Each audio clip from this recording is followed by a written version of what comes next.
Welcome back. It's time we had an honest conversation about web browsers. I don't know about you, but at the start of the year, I like to have a look at the things that I use on a daily basis and go, is this the best I could be doing?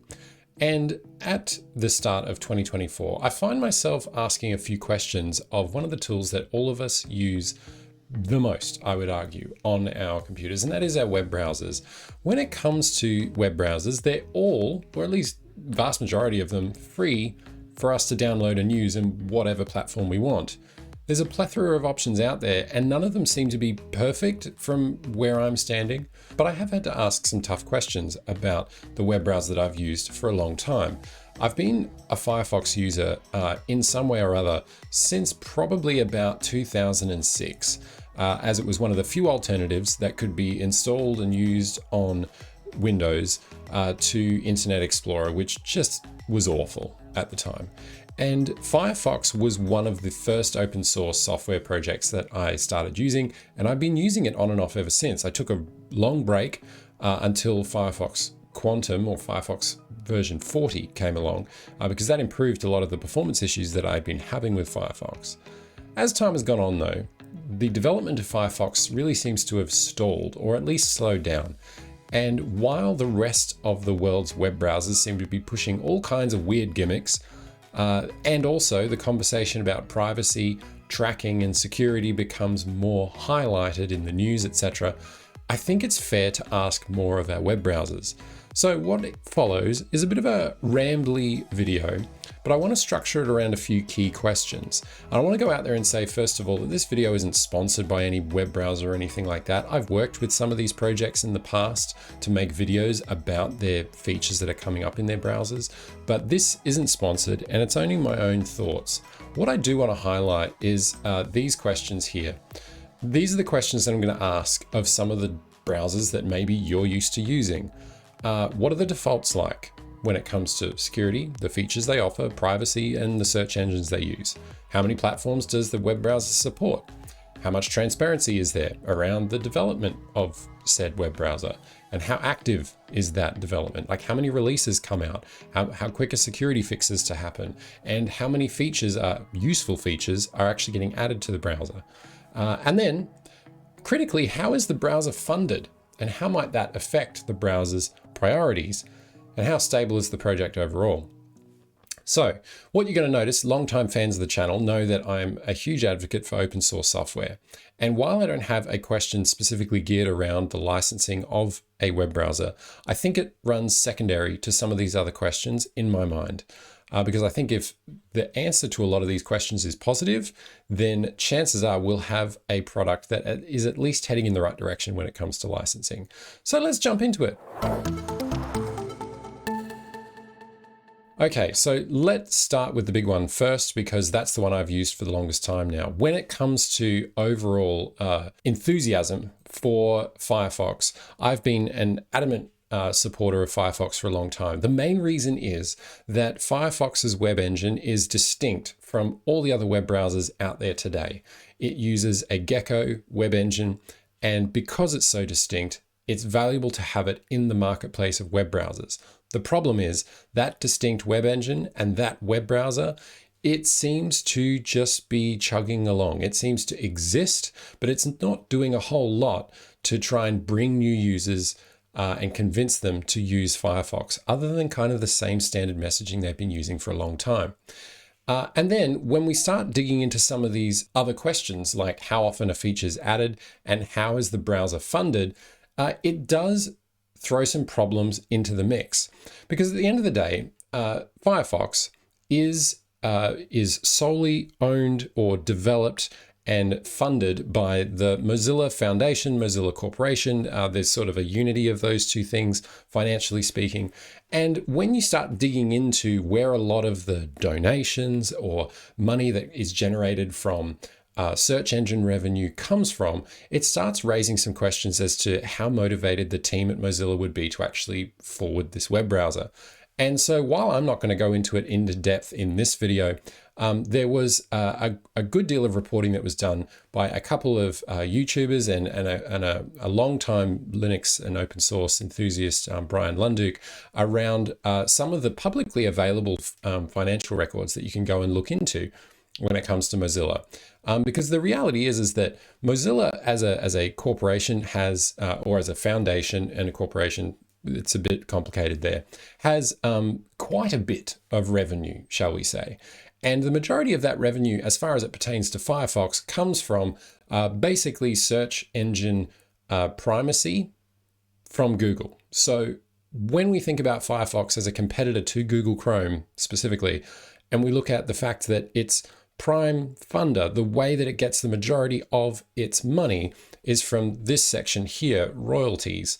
That funding is primarily year on year from Google. So for every user that Firefox has, they are exposed to the Google search engine first and foremost. And Google writes a big fat check every year to Mozilla to keep that the case.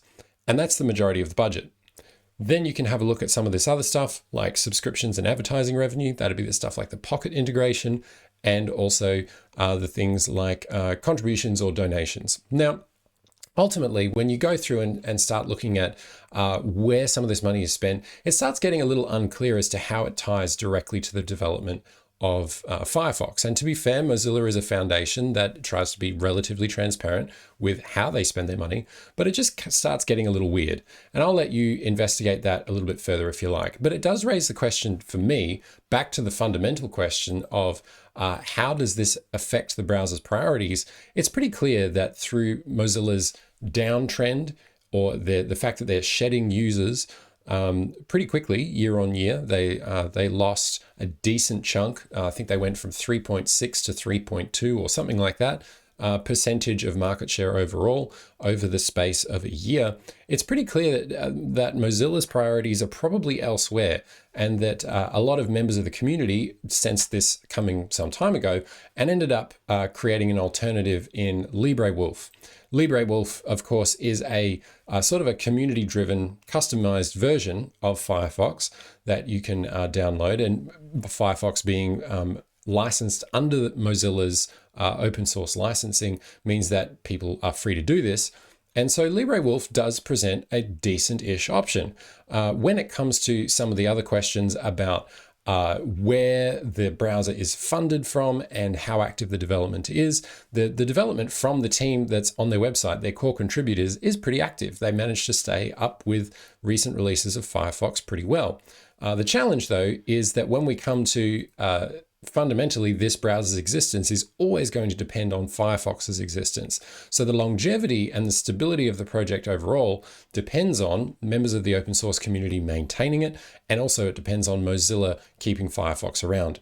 So this started me questioning some things. Well, if Firefox is potentially not really a priority for Mozilla, and if an alternative to Firefox is only dependent on a few core contributors in the open source community, well, then what other options are there? Because at the end of the day, developing a feature-rich web browser is a tricky thing to do, and it does take proper development time and money to get that right.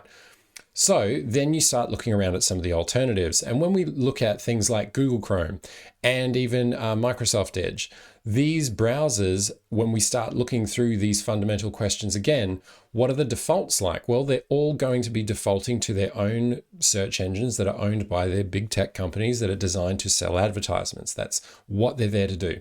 And while they support basically all the platforms that are out there, and while there are a decent amount of information available about the development of the browser and how many releases it has, the frequency and rate of development is definitely not up for question.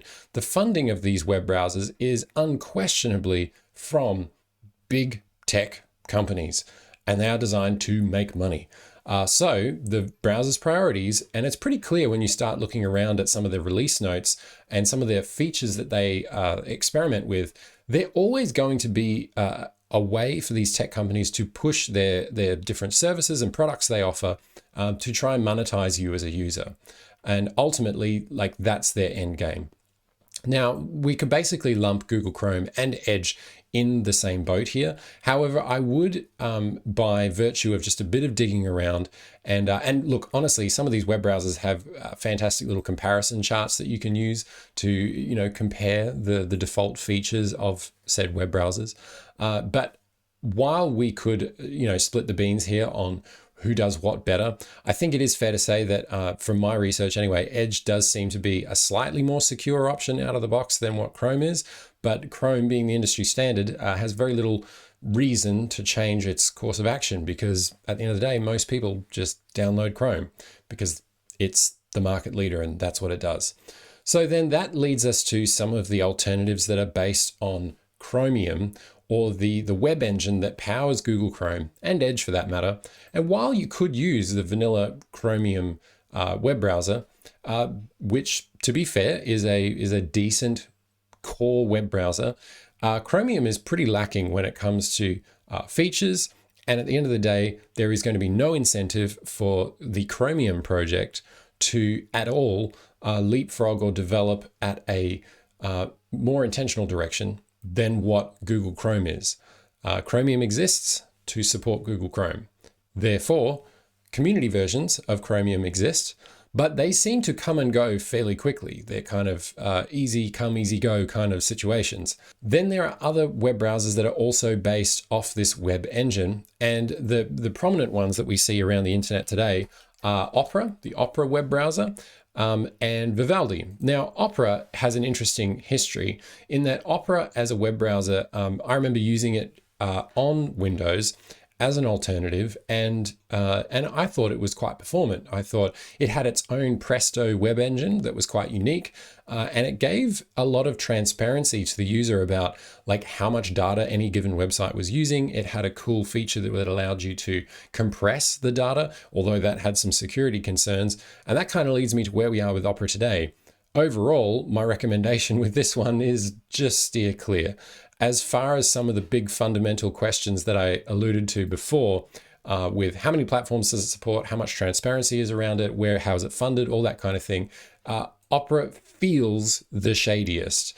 And when you start looking at some of the security spoofs, shall we say, that Opera has had in recent times, while there are a great amount of cool features that Opera has, and they have built-in VPNs and a few other things to try and make it seem more secure, the Opera definitely seems to be kind of the sketchiest one, in that it seems to be all marketing polish and very little actual transparency about how they generate their revenue, how much they generate, and whether they're selling your data to advertisers or not. It leaves a lot up for question. So then from there, we end up going with Vivaldi. Actually, before I get to Vivaldi, I should mention Brave, because Brave is actually one of the fastest growing alternatives to the major web browsers out there. And to me, Brave was always one that just kind of existed. I've never really spent an awful lot of time using Brave. The reason being, for me personally, it just seemed like a slightly stripped down version of Chromium with some built-in ad blocking and a few other gimmicky features that I was just never going to make use of.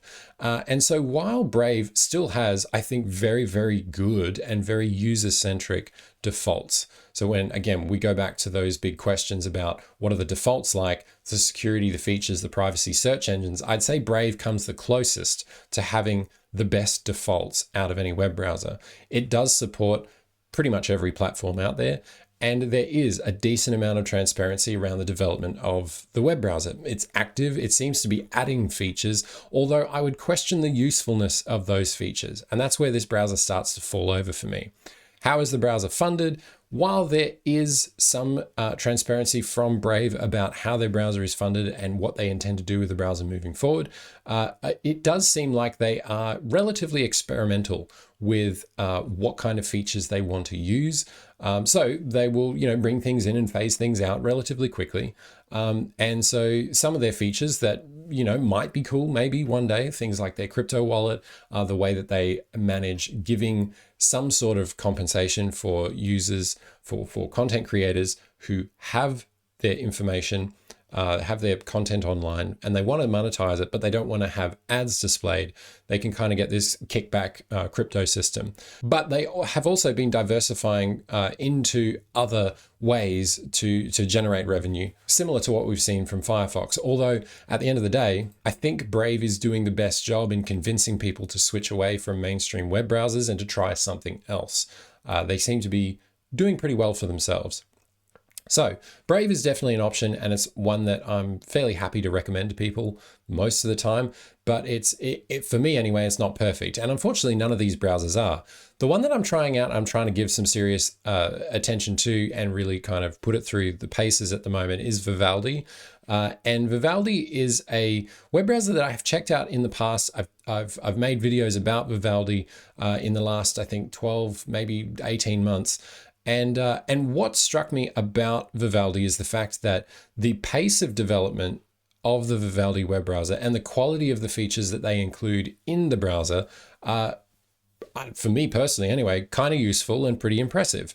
The fact that in the space of 12 months, even since I last tried it, they've now got a web browser on every platform, whereas for a long time, since Vivaldi's launch in 2016, I think, they only supported desktops, and now they've pretty much fully featured on mobile as well, which is very helpful.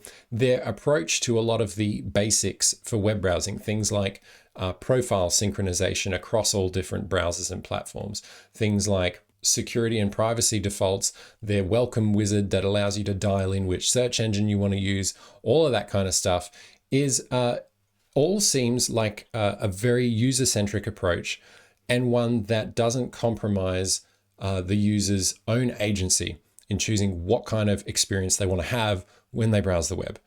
So the fact that Vivaldi can do a bunch of stuff, like it has a built-in email client and feed reader and a bunch of other things, but you don't have to use any of that. It exists and it's cool that it's there, and for those who want that kind of productivity out of their one web browser, that's great.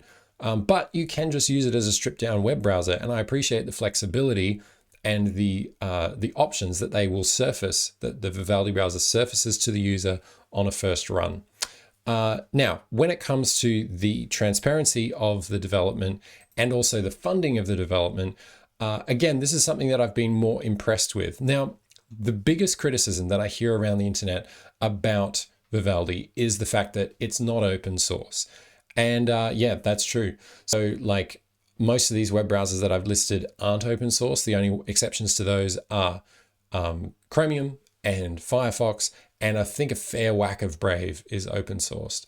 And the same is sort of true for Vivaldi in that the fair whack of it is open sourced, and they've addressed this fairly verbose on their website about what components are, what components aren't. At the end of the day, you can go and download Vivaldi's source code and you can go and inspect it. There's quite a bit more transparency there than other closed source projects. But by their own words, they really have about 5% of their code, 5% of their code being based on Vivaldi's UI and branding, that is closed source. Everything else from that, the 3% of open source development coming from them, 92% of the browser's backend being Chromium, and that being open source.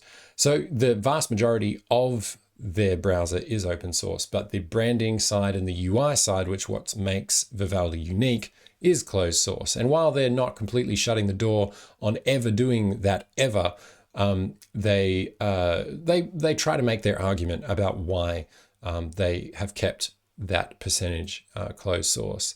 But what I like is the transparency and the effort that this project goes to communicate what it wants out of its project and what they feel their user wants. So at the end of the day, while I'm very still early on this kind of switch that I've made, and I'm not entirely convinced that this will be where I permanently land forever, this is the one that I'm wanting to kick the tires on for some time. And I'd encourage you to go and survey the landscape.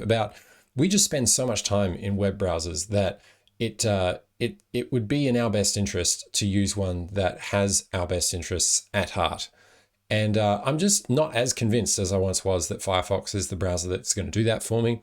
And then most of these options out there are owned by big tech companies that are just wanting to make money on advertising. And that's not really in my best interest either. So Vivaldi is where I'm landing for now. Let me know what you think in the comments below. There's honestly, we could do the features comparison all the live long day. There's plenty of YouTube videos out there that'll do that for you. All of these browsers feel great performance-wise for me. There's no real slug in this race anymore, at least for me. So it really just comes down to personal preference. Let me know what yours is. Thanks for watching. See you in the next one.